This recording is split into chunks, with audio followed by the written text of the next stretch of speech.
On the night of March 17, 1984, 23 people burned to death across 12 cabins in Holston Valley, Wise County, Virginia. All families, all trapped inside while they slept. The perpetrators? 5 members of the Wilkins clan, Earl and his 4 sons, moving through the darkness with gasoline cans and shotguns like Confederate raiders a century too late. The FBI would later call it the most coordinated act of family vengeance in Appalachian history. But the reason behind the inferno wasn't drugs, wasn't a government raid, wasn't even a dispute over coal rights. It was a moonshine recipe, 4 generations old, written on yellowed paper in faded ink, and the unforgivable sin of a nephew who sold his birthright for $12,000 in Chicago money. If you have the courage to hear this story, leave your like and subscribe to the channel.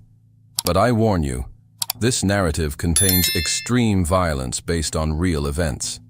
Holston Valley wasn't a town in any formal sense. It was a scattering of cabins and trailers spread across 9 square miles of Appalachian ridges and hollows in the southwestern corner of Wise County, Virginia. In 1984, maybe 200 souls lived there, most of them connected by blood or marriage going back 5 or 6 generations. The nearest real town was Norton, population 4,200, 15 miles of winding mountain roads away. The nearest sheriff's deputy lived in Big Stone Gap, 23 miles distant. When something happened in Holston Valley, the valley handled it. March in the Appalachians meant mud season, temperatures hovering in the low 40s during the day, dropping to freezing after dark. The smell of wet earth and rotting leaves filled the air, mixing with wood smoke from every chimney. The mountains were still bare, trees waiting for spring to arrive in earnest. At night, fog settled into the hollows like spilled milk, so thick you couldn't see 20 feet in front of your face. The silence was absolute except for the occasional bark of a dog or the low rumble of a coal truck grinding up Route 23 toward the Kentucky border. But 1984 was a dying year for Appalachia. The coal industry that had sustained these mountains since the 1880s was collapsing. Stonega Coke and Coal Company, once the titan of Wise County, was laying off workers by the hundreds. Unemployment in the region hit 23%. Young people fled to Richmond, Charlotte, anywhere with jobs.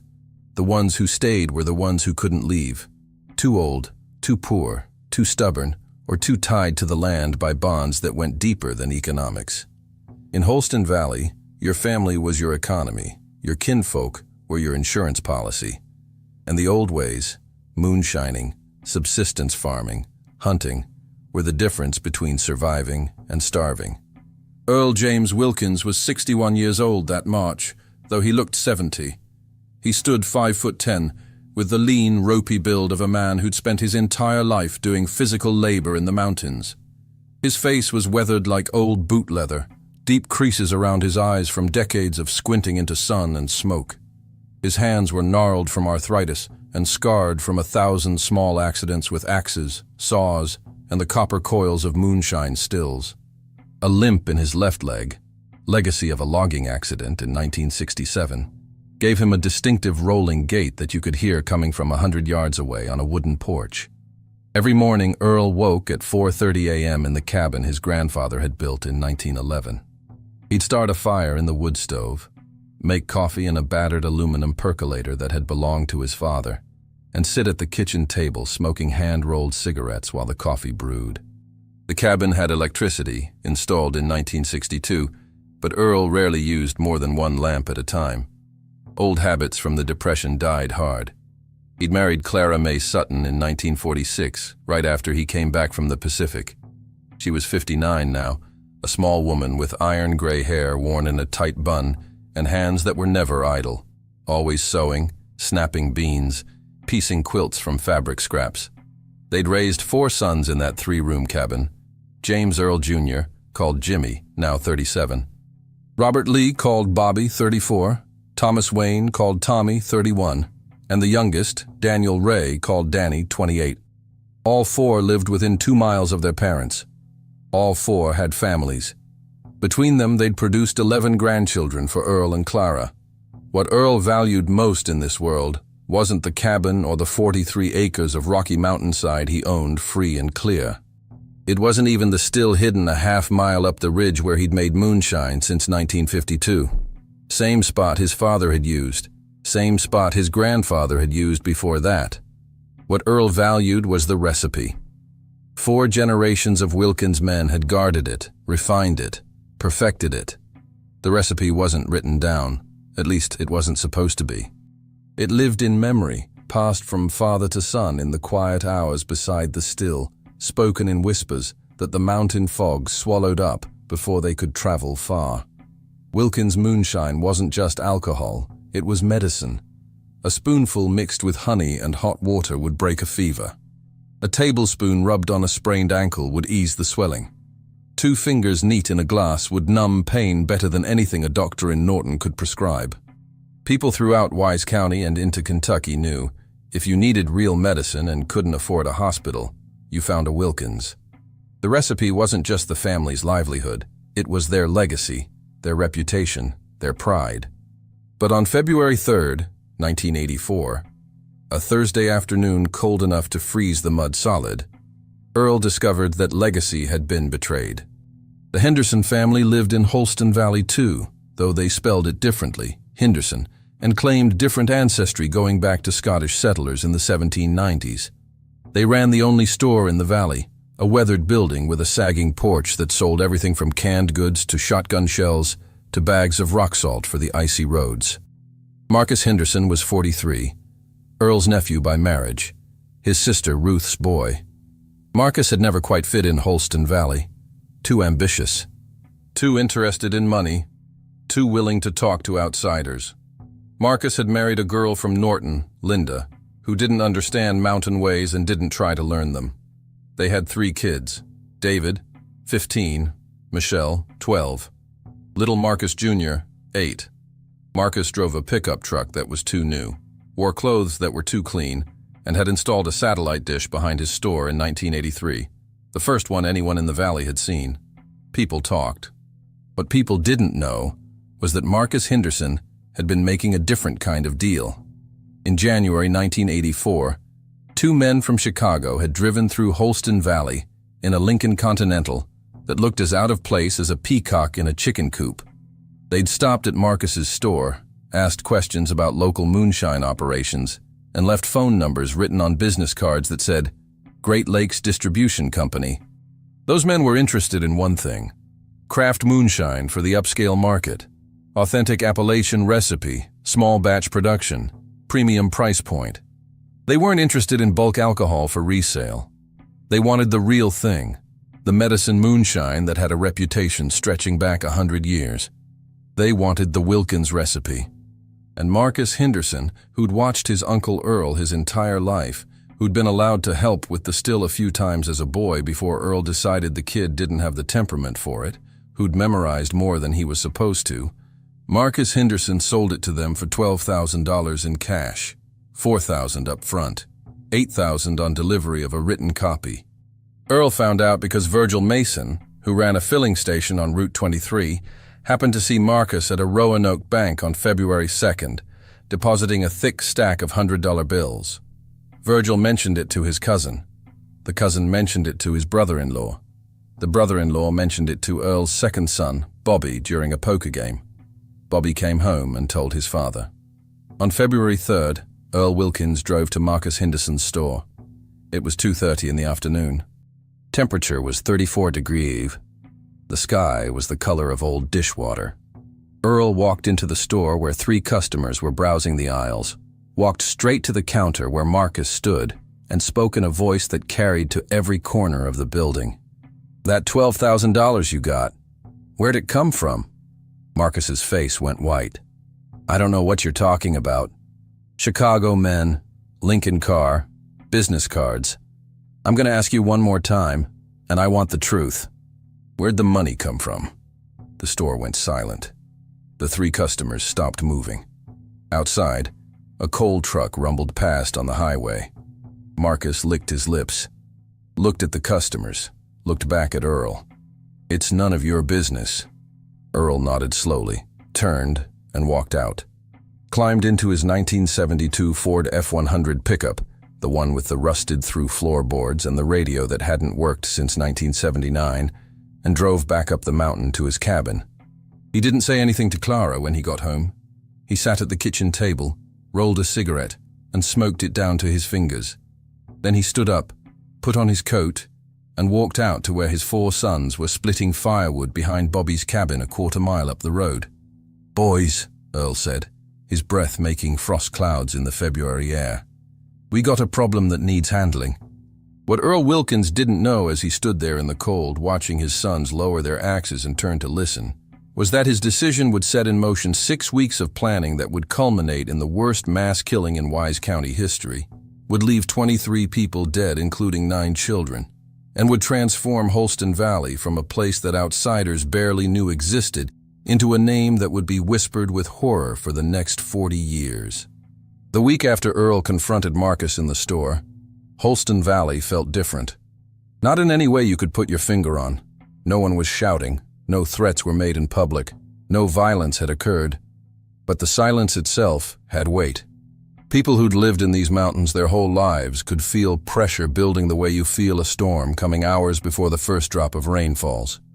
On Sunday, February 12th, Earl and Clara had dinner at Jimmy's house, like they did every Sunday since the boys had grown and moved out.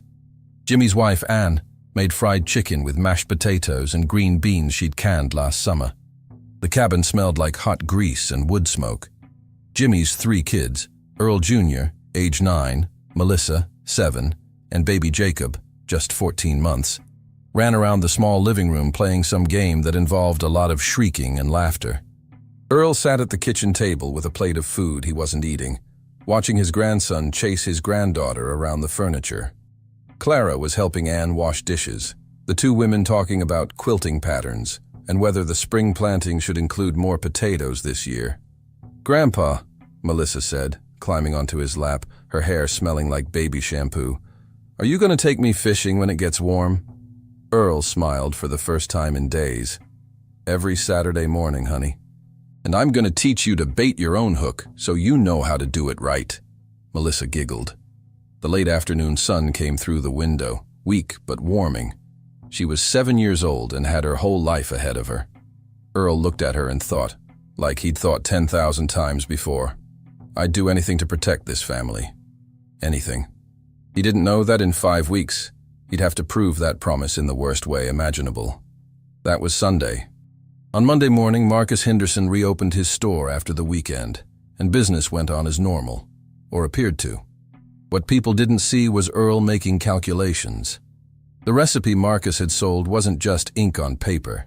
It was 4 generations of knowledge, proportions, temperatures, timing, the specific limestone content of the water from the spring behind Earl's cabin that you couldn't replicate anywhere else. Marcus had the recipe, sure, but he didn't have everything. And those Chicago men, whoever they were, would figure that out eventually. They'd come back. They'd want more. They'd want Earl himself to consult, or they'd want access to the spring, or they'd try to buy the whole operation, and Earl couldn't let that happen. For 2 weeks, Earl watched. He sat in his truck on the ridge above Marcus's store, hidden in the tree line, and watched who came and went. He noted patterns. Marcus opened at 7 a.m. on weekdays, 8 a.m. on Saturdays, closed on Sundays. Marcus's wife, Linda, drove their kids to the school bus stop on Route 23 at 7:15 every morning. Marcus took his lunch break at noon, sitting on the store porch with a sandwich and a Pepsi from the cooler inside.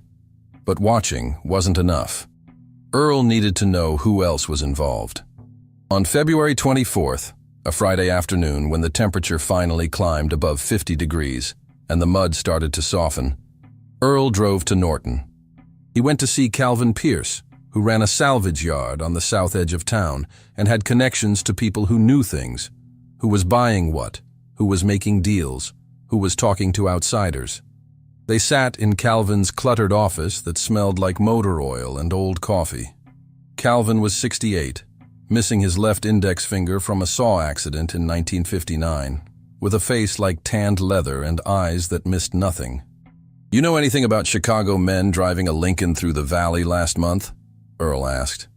Calvin lit a cigarette, took a long drag. "Heard something. Distribution company, they said. Looking to buy craft moonshine for fancy restaurants up north. They buy from anyone else? Not that I know of. Word is they got what they wanted and left. Earl nodded slowly. Marcus. Calvin didn't confirm or deny. Didn't need to. Earl, whatever you're thinking, I'm not thinking anything, Earl said. Stood up. Just wanted to know. But he was thinking plenty. And what he was thinking required gasoline, matches, and a night when the fog would be thick enough to hide movement through the valley. At that exact moment, while Earl drove back up Route 23 toward Holston Valley, Marcus Henderson was in his store counting the day's receipts and thinking about the new truck he was going to buy with the Chicago money. His daughter Michelle sat at the counter doing homework. The radio played country music low enough you barely heard it. Outside, the sun was setting behind the mountains, painting the sky orange and purple. Marcus had no idea that someone had decided his time was running out. The planning took 3 weeks. Earl didn't rush. Rushing led to mistakes, and mistakes led to getting caught. He started by making a list, not written down, kept in his head, of every family in Holston Valley who'd had dealings with Marcus over the past year. Anyone Marcus might have told about the Chicago deal. Anyone who might have helped him. Anyone who posed a risk. The list grew longer than Earl wanted it to be. Marcus had a big mouth when money was involved. He'd bragged to his wife's brother, Dale, who lived in a trailer 2 miles up Copper Creek. He'd mentioned something to the Simmons family, Luther, his wife Patricia, and their 2 teenage daughters, who'd bought a used refrigerator from Marcus's store in January, using part of a tax refund. He'd told his own children, apparently, because little Marcus Jr. had told his friend at school that his daddy was going to be rich, and that kind of talk traveled fast in a place where nobody had money. Earl felt something cold settle in his chest when he realized how many people knew. Not just Marcus, not just one man who'd betrayed the family, but a dozen people who carried the secret like a contagion. On March 3rd, Earl bought the first supplies. He drove to Kingsport, Tennessee, 70 miles away, far enough that nobody would recognize him. At a hardware store on the east side, he bought 10 5-gallon jerry cans, the red metal kind used for storing gasoline. $200. Paid cash.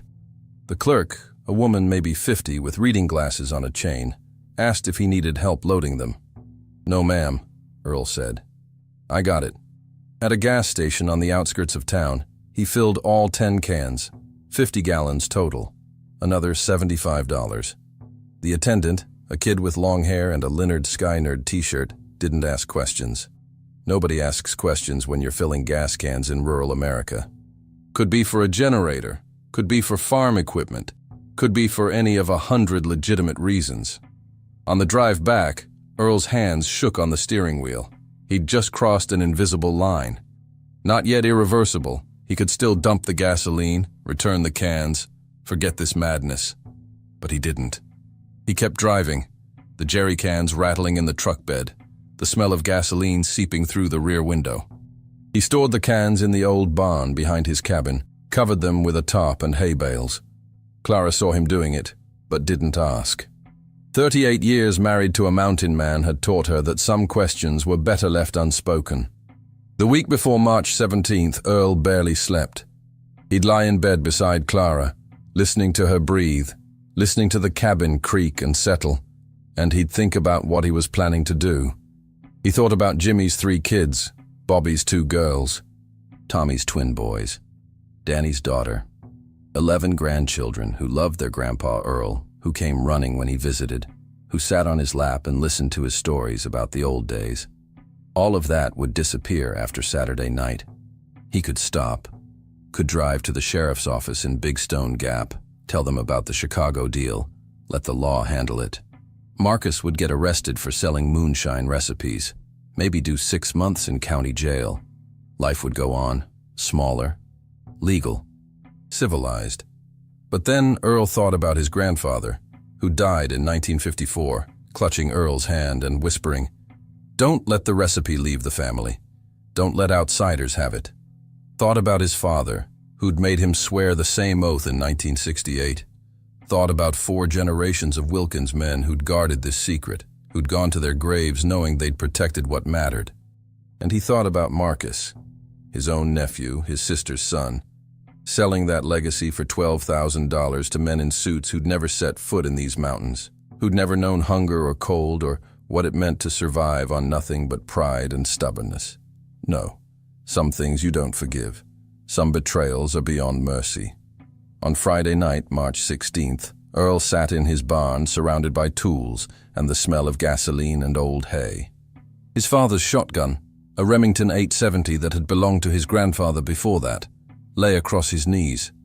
He'd cleaned it that afternoon, oiled the action, loaded it with double-aught buckshot. 12 shells total, 4 in the magazine, 8 in his coat pocket. His sons would each have their own weapons. Jimmy had a Winchester 30-30 lever action. Bobby owned a Marlin .22 rifle and a .38 special revolver. Tommy had inherited their uncle's 12-gauge pump. Danny, the youngest, had a hunting rifle and a pistol he'd bought from a friend. They'd met that afternoon, the 5 of them, in Tommy's hunting cabin 3 miles up the ridge where nobody could overhear. Earl had laid out the plan, showed them the rough map he'd drawn of Holston Valley with 12 cabins marked in pencil, explained the timing, after midnight, when everyone would be asleep, when the fog would be thickest, explained what had to be done and why. "This ain't about anger," Earl had said, his voice quiet but carrying weight like stones. "This is about protecting what's ours, about making sure nobody else ever thinks they can steal from the Wilkins family and walk away." Jimmy had looked sick. Tommy had stared at the floor. Bobby and Danny had nodded, their faces hard. "Dad," Jimmy said finally, "there's kids in some of those houses." "I know," Earl said, "and I wish to God there was another way." But Marcus told them. "They all know about the recipe now. They all pose a risk, and I can't let this family be destroyed because I was too weak to do what needed doing." The barn went silent. Outside, a dog barked somewhere in the distance. "We do this together," Earl said. "All 5 of us. Share the burden, share the guilt, and we never speak of it again." Now, sitting alone in the barn on Friday night, Earl thought about that meeting, thought about his sons' faces, thought about what he was asking them to become. At 10:45 p.m., Earl walked back to the cabin.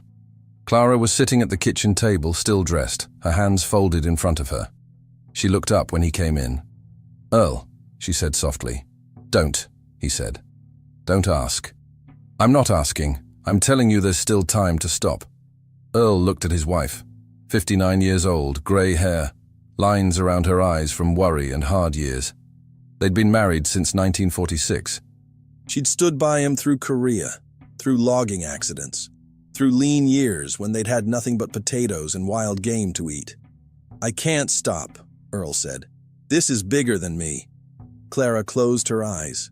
When she opened them, they were wet. "Then God help us all." Earl kissed her forehead, grabbed his coat, and walked out into the March night. The temperature had dropped to 28 degrees. The fog was rolling in thick, the way it did in Holston Valley when weather fronts collided over the mountains. By midnight, you wouldn't be able to see 10 feet in any direction.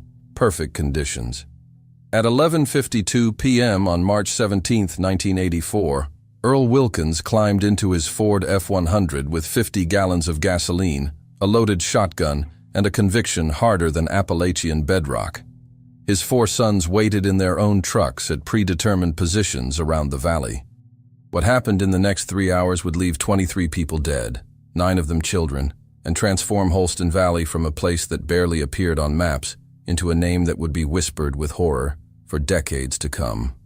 11:52 p.m., Saturday, March 17, 1984. Temperature had dropped to 26 degrees. The fog had settled into Holston Valley so thick it looked like the mountains were drowning in milk. Visibility maybe 15 feet. No moon, no stars. Just darkness and that suffocating white fog that swallowed sound and turned familiar landmarks into ghost shapes. Earl Wilkins sat in his Ford F-100, engine off, hands on the steering wheel. Marcus Henderson's store sat 200 yards ahead, the attached living quarters dark, except for one window on the second floor. A bathroom light left on, probably for the kids. Through the fog, Earl could barely see the outline of the building, but he knew it by heart. He'd been coming to this store since Marcus's father built it in 1967. Earl's hands didn't shake. That surprised him. He'd expected fear, maybe doubt at this final moment.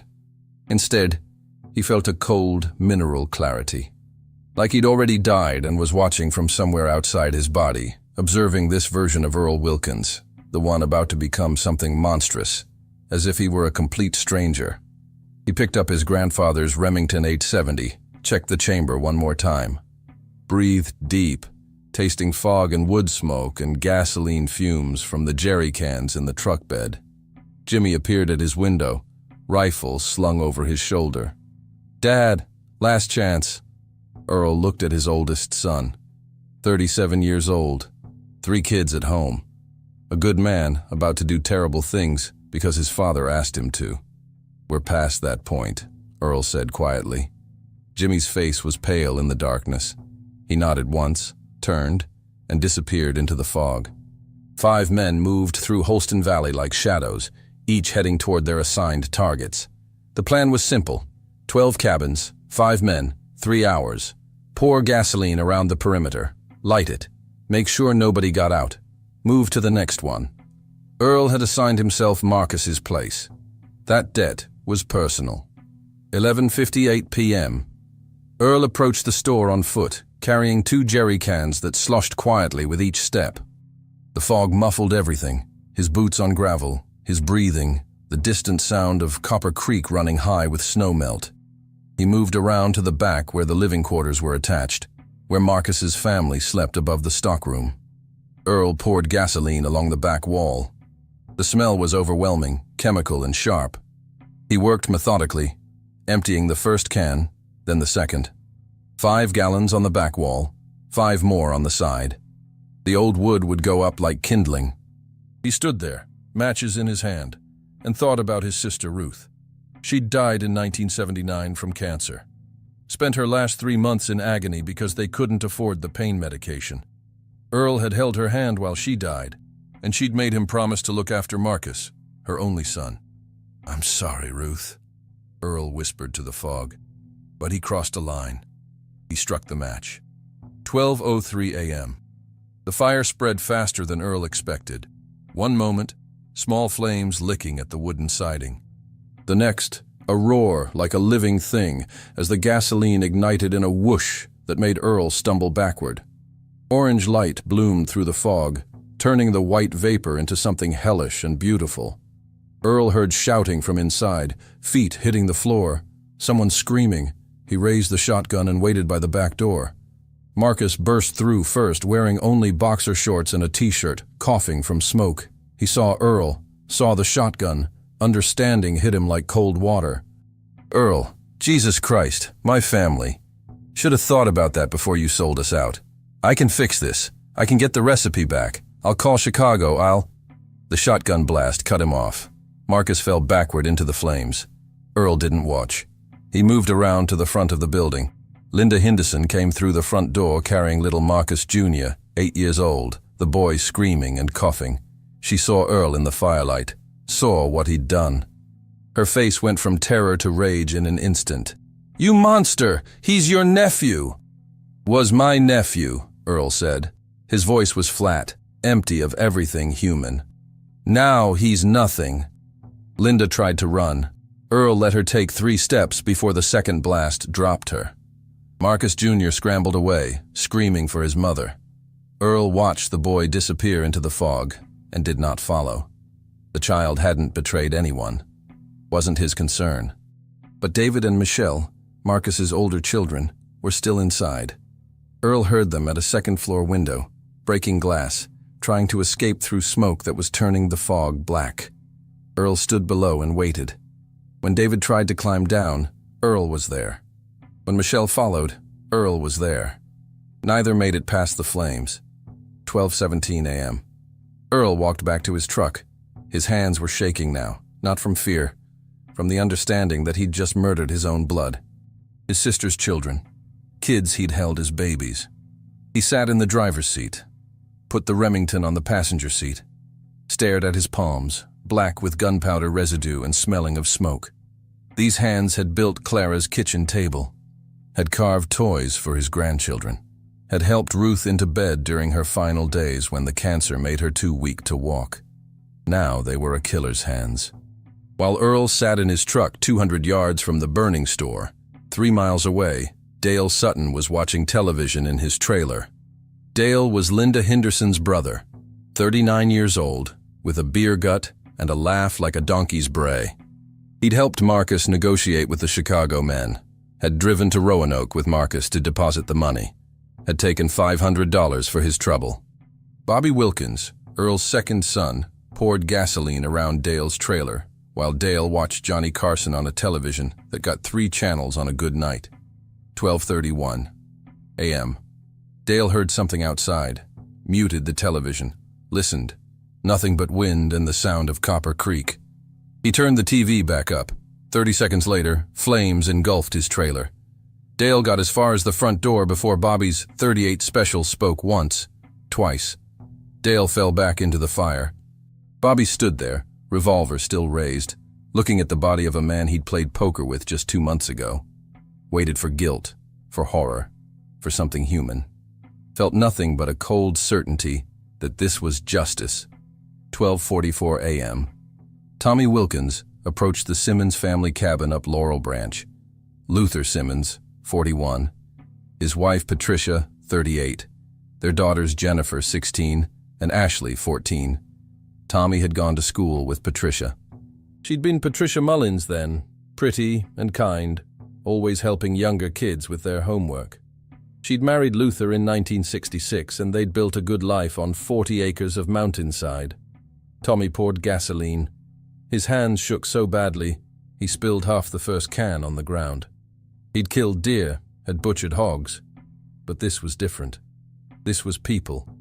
This was Patricia, who'd been kind to him when no one else was. He stood there with the matches, crying silently in the fog, and almost couldn't do it. Then he thought about his father's face, about the Wilkins name, about loyalty to family above everything else. He struck the match. 12:53 a.m. Patricia Simmons woke to smoke, shook Luther awake. They ran to their daughter's room, pulled the girls from their beds, headed for the front door. Tommy stood there in the firelight, rifle raised. Patricia saw him, recognized him even through the smoke and chaos. "Tommy Wilkins? Tommy, please, we have babies." "I know," Tommy said. His face was wet with tears and sweat. "I'm sorry, Trish. I'm so sorry. We didn't do anything. We bought a refrigerator from Marcus, that's all. We don't know anything about—" "Dad says different."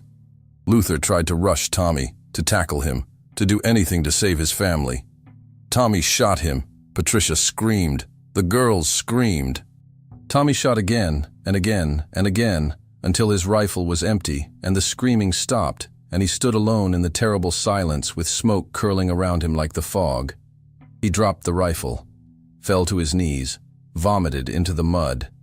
At that exact moment, while Tommy Wilkins knelt in the mud outside a burning cabin, 2 miles away at the Big Stone Gap Volunteer Fire Station, Chief Howard Parsons was finishing his coffee and dealing with paperwork for the upcoming budget meeting.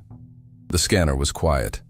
Saturday night in Wise County meant a few drunk drivers, maybe a domestic dispute or two, but nothing serious. In 45 minutes, that scanner would light up like Christmas. But for now, Howard just sipped his coffee and filled out forms, completely unaware that 23 people were dying in the darkness beyond town. 1:03 a.m. Earl found the Bevins family cabin at the end of Mockingbird Hollow. Ronald Bevins, 52, ran a small sawmill operation and had loaned Marcus money in January, $3,000 to help with the Chicago deal, expecting a cut of the profits. Ronald's wife had left him years ago. He lived alone except for his dogs, 3 hounds that started barking the moment Earl approached. Ronald came out on the porch with a flashlight and a deer rifle. "Who's there?" "It's Earl Wilkins." "Earl?" Ronald lowered the rifle, slightly confused. "Hell you doing out here at 1 in the morning?" "You gave Marcus money for the Chicago deal." A long pause. Understanding dawned on Ronald's face. "Oh, Jesus. Earl, listen. I didn't know it was your recipe. Marcus said it was his own, said, "You believe that?" I had no reason not to. We all knew the Hendersons made shine same as everyone else in the valley. But it wasn't his recipe. It was mine.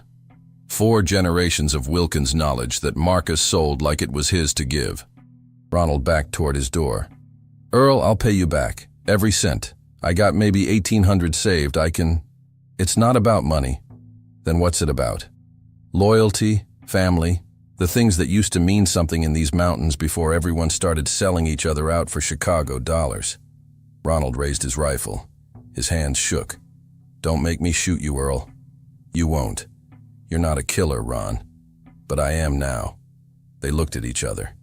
2 men who'd known each other 40 years, who'd traded equipment, shared whiskey, attended the same church before Earl stopped going in '76. "Your dogs," Earl said quietly. "Lock them inside. They don't need to see this." Ronald started crying. "Please, Earl. I got a daughter in Roanoke. She's pregnant. I'm going to be a grandfather. I got 11 grandchildren. Didn't save Marcus." Ronald whispered something, maybe a prayer, maybe just his daughter's name, and raised his rifle. Earl was faster. 3 more targets remained on Earl's list. 3 families who'd been told about the recipe, who posed risks, who had to be eliminated to protect what was left of the Wilkins legacy. 1 to 15 a.m. Jimmy Wilkins stood outside the Prater family trailer. Wayne Prater, 29, worked at Marcus's store. His wife Deborah, 26, pregnant with their 3rd child. 2 boys already, ages 4 and 2.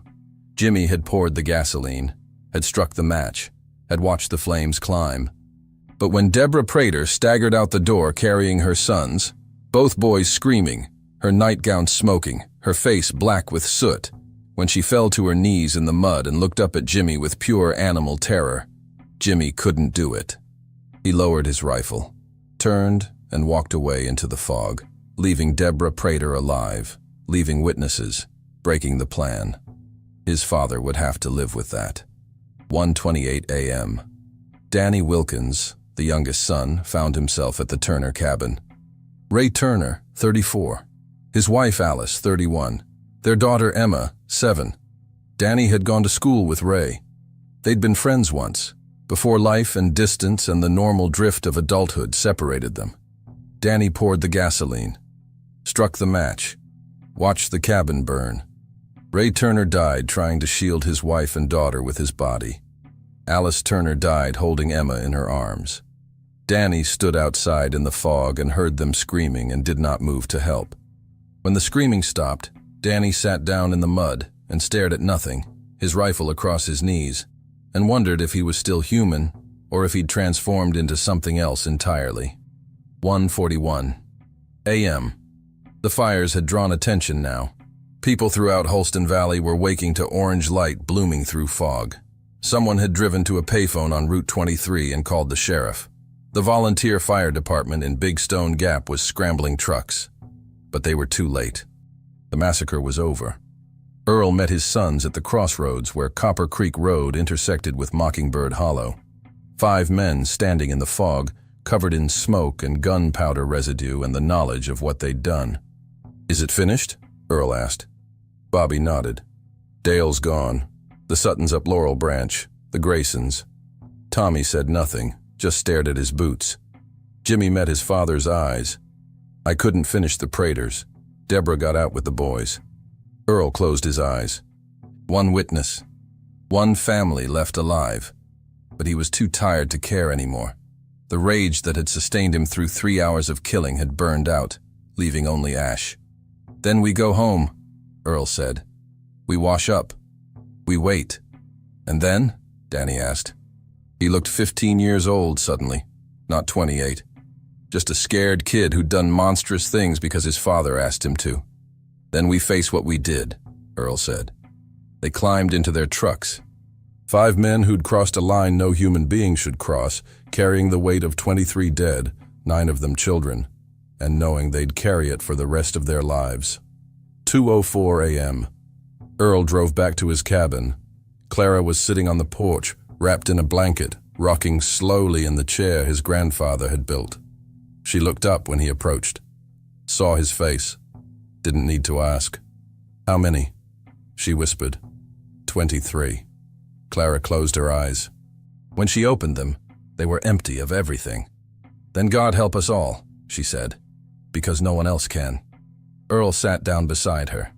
They watched the fog swirl in the darkness, and somewhere in the distance, they heard sirens, coming closer, coming for them. But the blood had been shed, the debts had been paid in the worst way imaginable. And in 5 hours, when Deborah Prater stumbled onto Route 23, carrying her 2 sons and screaming for help, Wise County would wake to discover what happens when pride and betrayal and mountain justice collide in the darkness, leaving only fire and death, and a valley that would never heal. 6 hours after the last gunshot echoed through Holston Valley, Deborah Prater stumbled onto Route 23 carrying her 2 sons. Her nightgown was black with soot and streaked with mud. Her bare feet were bleeding from running through 2 miles of mountain forest in the dark. Her 4-year-old Michael clung to her neck, screaming. Her 2-year-old Tyler had passed out from exhaustion against her shoulder. A coal truck driver named Vernon Hayes saw her first. 7:18 a.m., Sunday morning, March 18th, temperature climbing toward 40 degrees, fog lifting. Vernon was hauling a load from the mines near Appalachia when this wild-eyed woman lurched into the middle of the highway, waving her arms. He slammed on the brakes.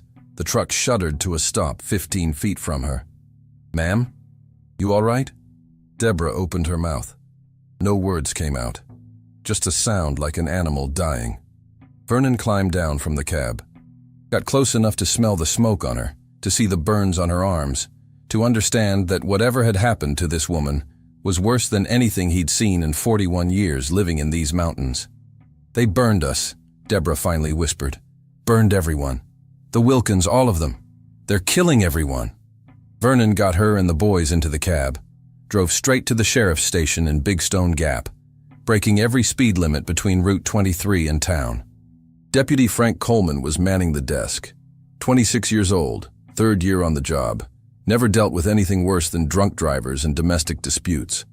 What Deborah Prater told him made his hands shake so badly he could barely write the report. By 8:15 a.m., Sheriff Wade Hawkins was on the phone with the Virginia State Police.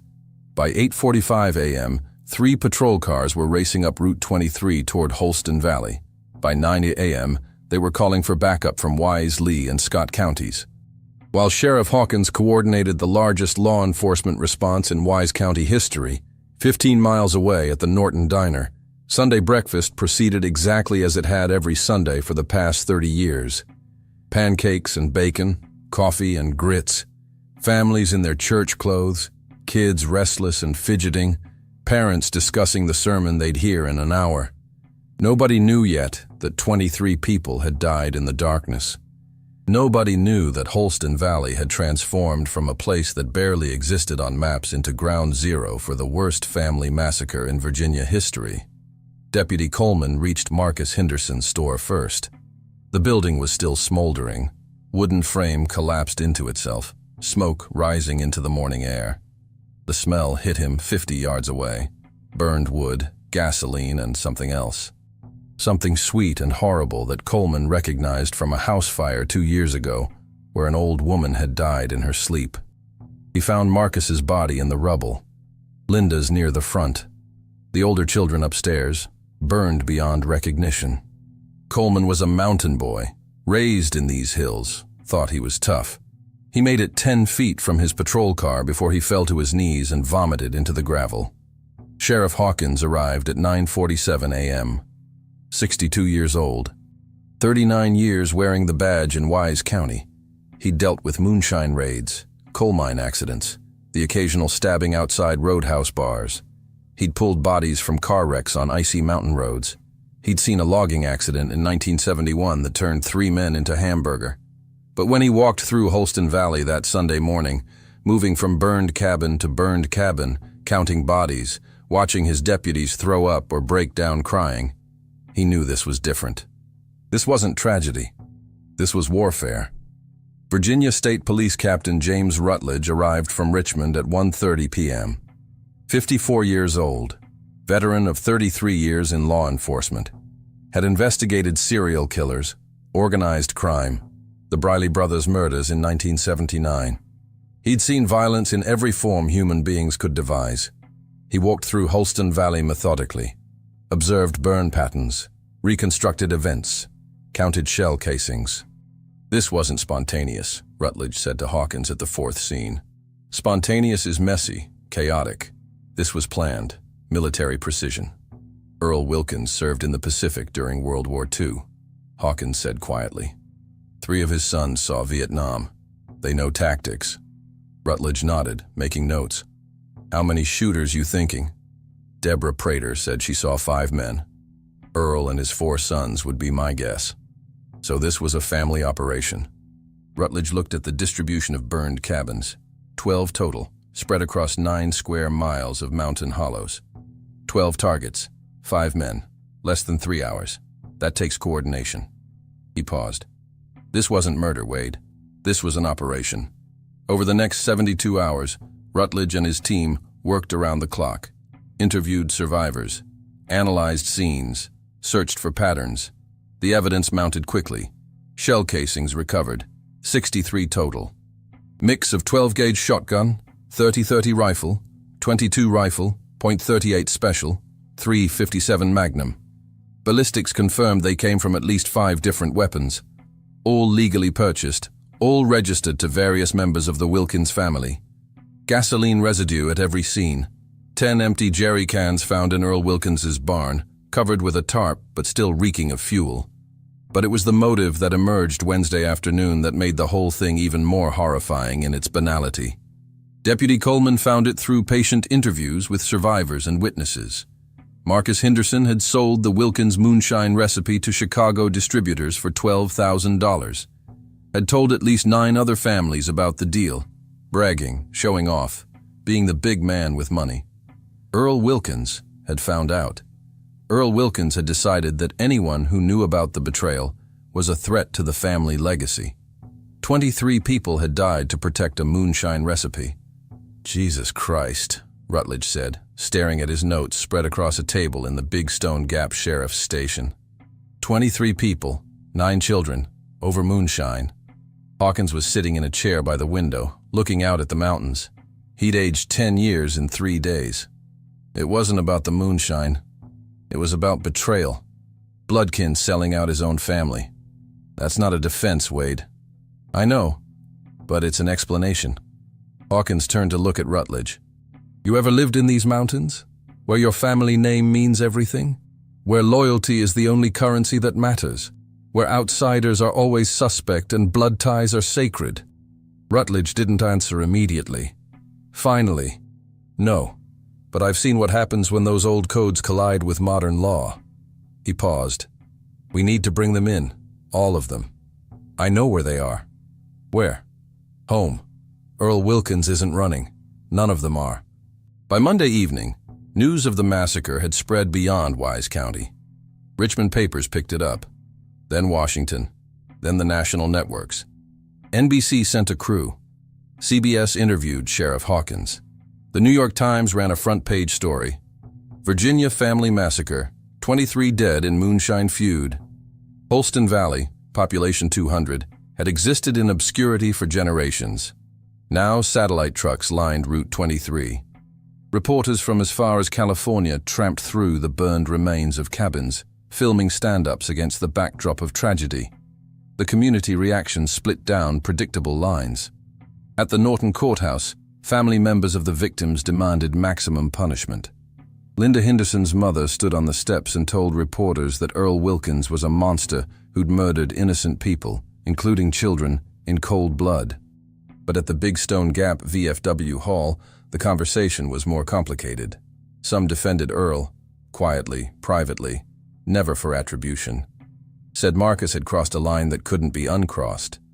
Said in mountain culture, betraying family secrets to outsiders was a death sentence, always had been.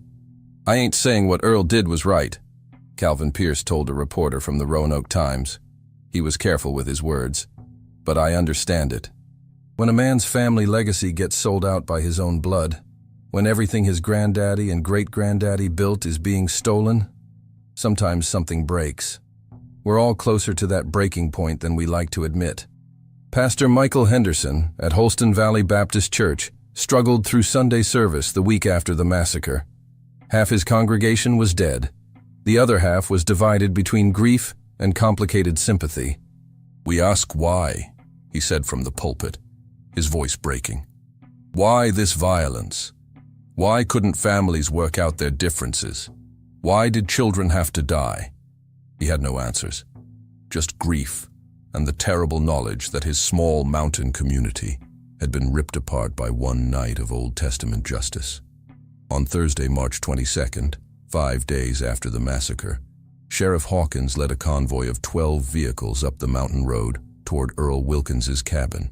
State police, federal ATF agents, deputies from 3 counties, body armor, rifles ready, expecting resistance, expecting maybe a final shootout like something from a Western movie. What they found was Earl Wilkins sitting on his front porch, unarmed, hands visible on his knees. His 4 sons standing behind him in a line, also unarmed, also calm. Clara inside the cabin, visible through the window, sitting at the kitchen table like it was any other Thursday afternoon.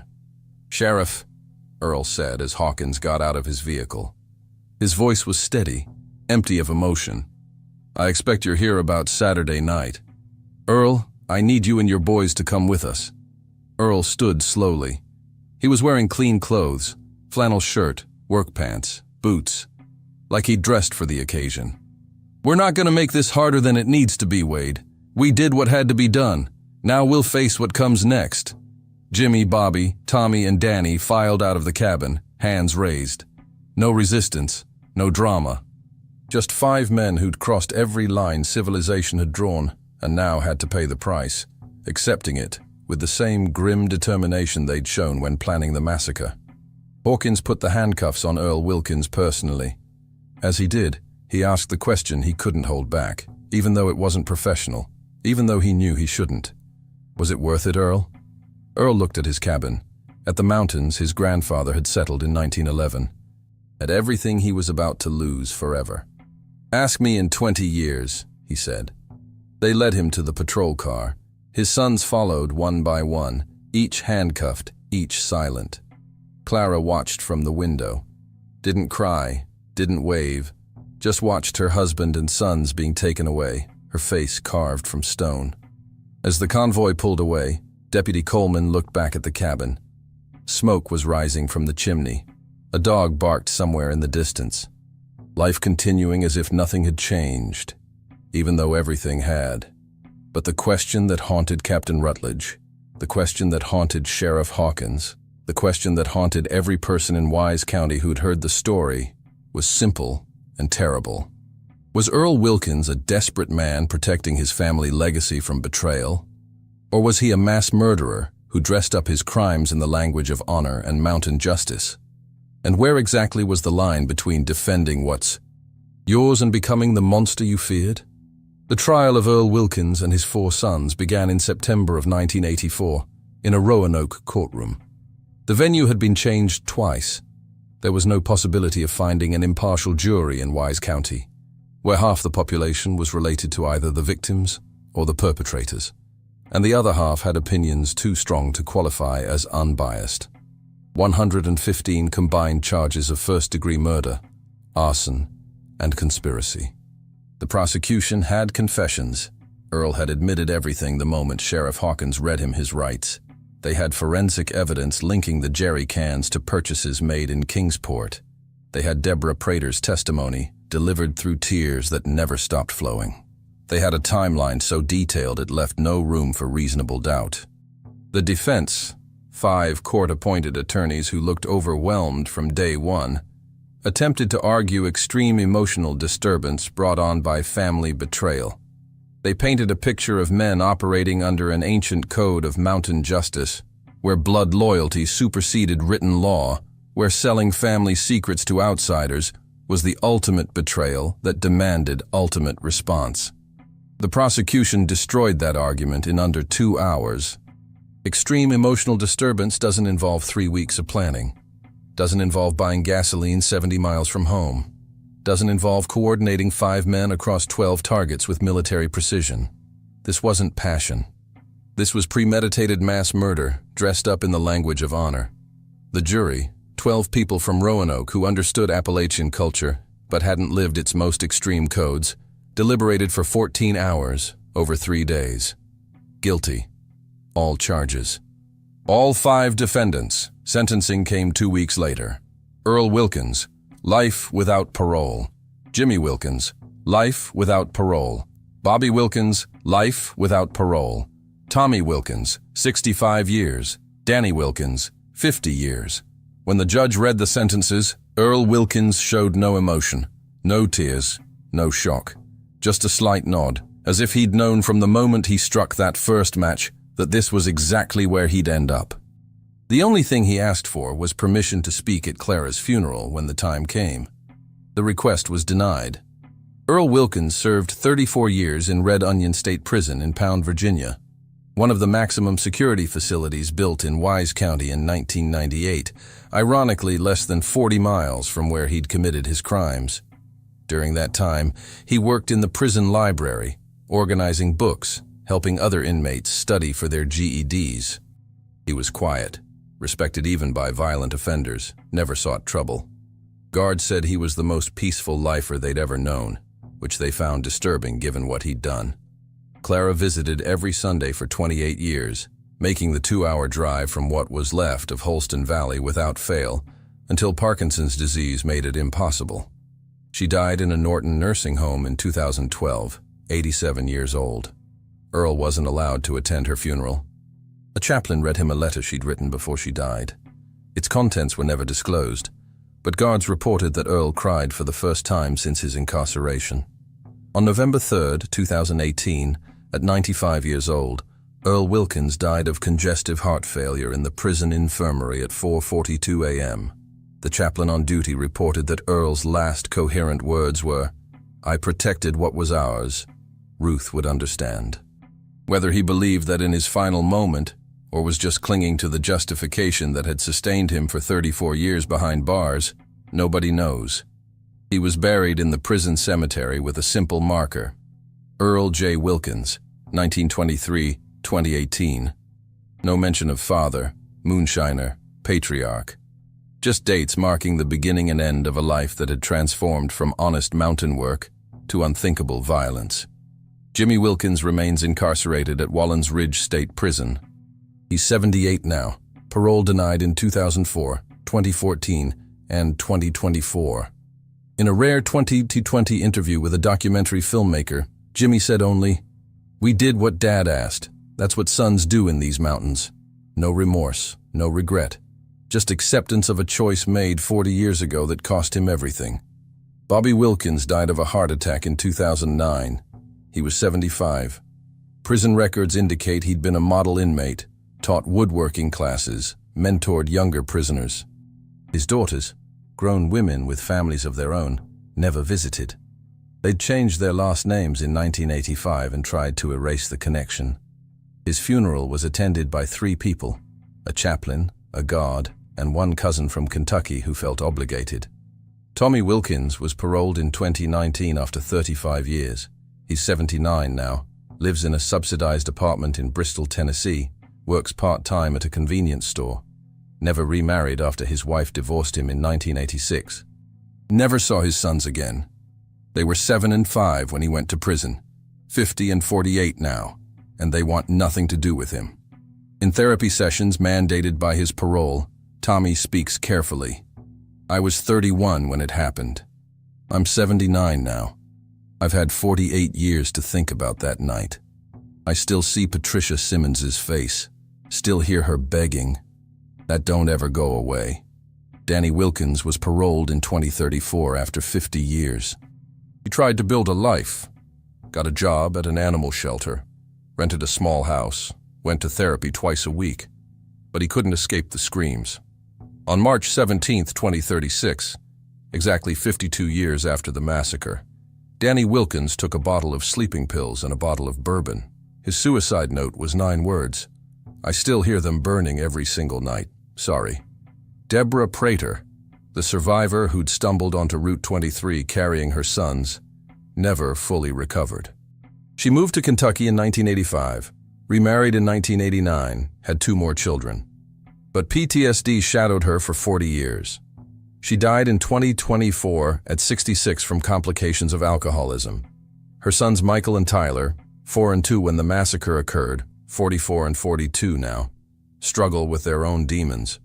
Both have been in and out of rehab. Both changed their last names. Both refused to discuss that night. The families of those who died scattered across the country, trying to outrun the memory. Marcus Henderson's son, little Marcus Jr., the 8-year-old who'd escaped into the fog, was raised by his grandmother in Roanoke.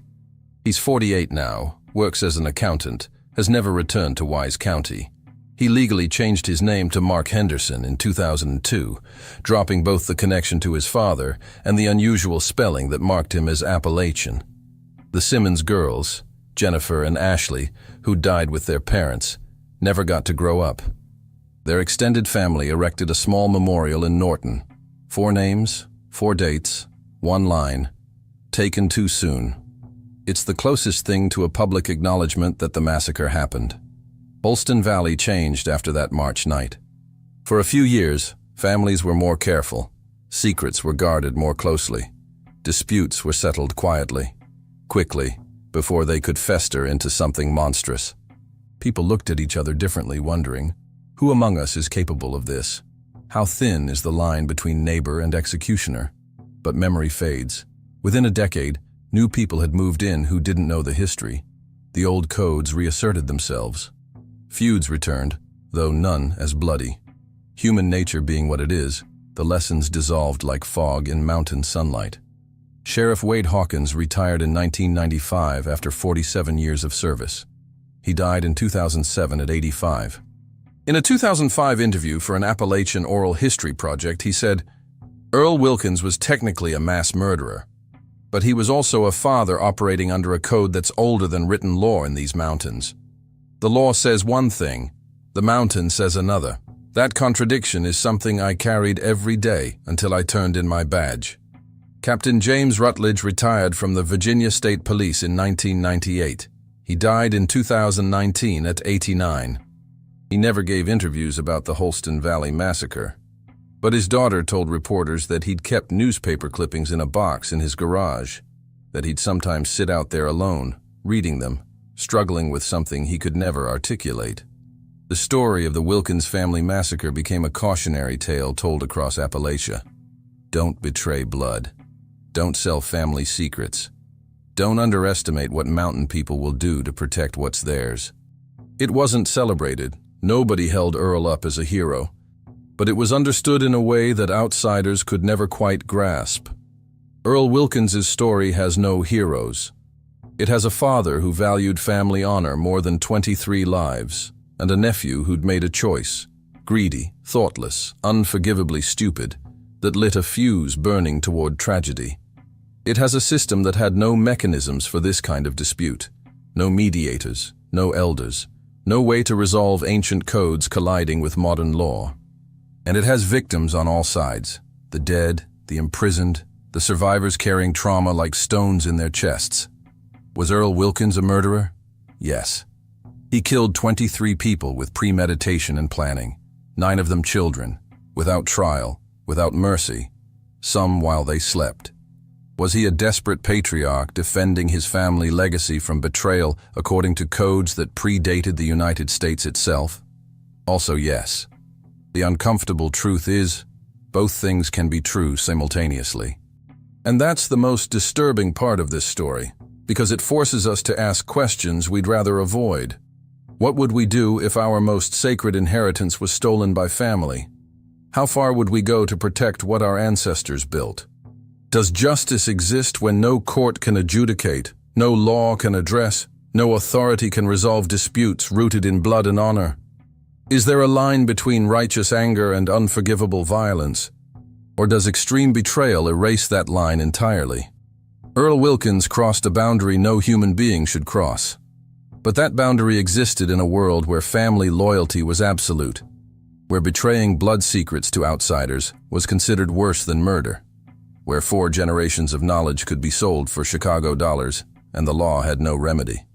There's no easy answer, no clear moral, no satisfying conclusion where good triumphs and evil is punished. Just a simple and terrible truth. Violence breeds more violence. Betrayal creates its own monsters. And sometimes the codes we live by demand prices we should never be willing to pay, but are. 41 years have passed since that March night in Wise County, Virginia. Rural Appalachia hasn't healed. It's adapted, evolved, found new ways to struggle. The coal economy that sustained these mountains for a century is dead. Opioids have replaced moonshine as the currency of desperation. Young people still flee to cities. Old codes still clash with modern law. Every year, families face impossible choices when ancient loyalty meets contemporary reality. Some choose violence, some choose silence. All of them carry the weight of living in places where justice doesn't always reach, where protecting your legacy sometimes means becoming what you fear most, where a moonshine recipe can somehow lead to 23 funerals and 5 men spending their lives in cages. The Wilkins cabin still stands today, occupied by distant relatives who bought it at auction in 2019. They know its history. Everyone in Wise County knows its history. But they live there anyway because land is land, and the past is past. Marcus Henderson's store was never rebuilt. The lot is empty now, just a concrete foundation slowly cracking under mountain weather, and 56 seasons of freezing and thawing. The 12 cabins that burned are all gone. Some sites are empty. Some have new structures built by people who either don't know or don't care what happened there. Children play in yards where people died screaming. Families eat dinner in hollows where gasoline once burned and blood once soaked the mud. There's no memorial in Wise County. No plaque. No historical marker explaining that this was the site of one of the worst family massacres in American history. The county just moved on. Life continued, as it always does, covering scars with layers of normalcy until they almost disappear. Almost. Revenge doesn't bring back the dead. It doesn't restore honor. It doesn't heal betrayal. It only creates new dead, new trauma, new families destroyed. Earl Wilkins protected his family recipe, but lost his sons to prison. He eliminated 23 threats, but created 23 ghosts that haunted him until his final breath. He won a battle for mountain honor but lost the war against his own humanity. In the end, only one question remains. One each of us must answer for ourselves. Was protecting a legacy worth 23 lives? Was blood loyalty worth 5 lives spent in cages? Was there another way? Or had the codes been set so long ago, carved so deep into mountain stone, that violence was inevitable the moment Marcus made his choice? If this story made you think about justice, loyalty, and the price we pay for protecting what's ours, leave your like and share this video. Subscribe to this channel for more true stories that challenge what we think we know about right and wrong, about family and betrayal, about how far we're willing to go when ancient codes collide with modern consequences. Comment below. What would you have done in Earl's position? Where do you draw the line between protecting your legacy and becoming a monster? Because these stories aren't just from the past. They're happening right now, somewhere, with other families facing the same impossible choices in forgotten hollows, where the old ways still hold power and desperation makes monsters of ordinary men. Until next time, remember, the devils we fear aren't always born that way. Sometimes they're made. One betrayal, one burned cabin, one terrible decision at a time.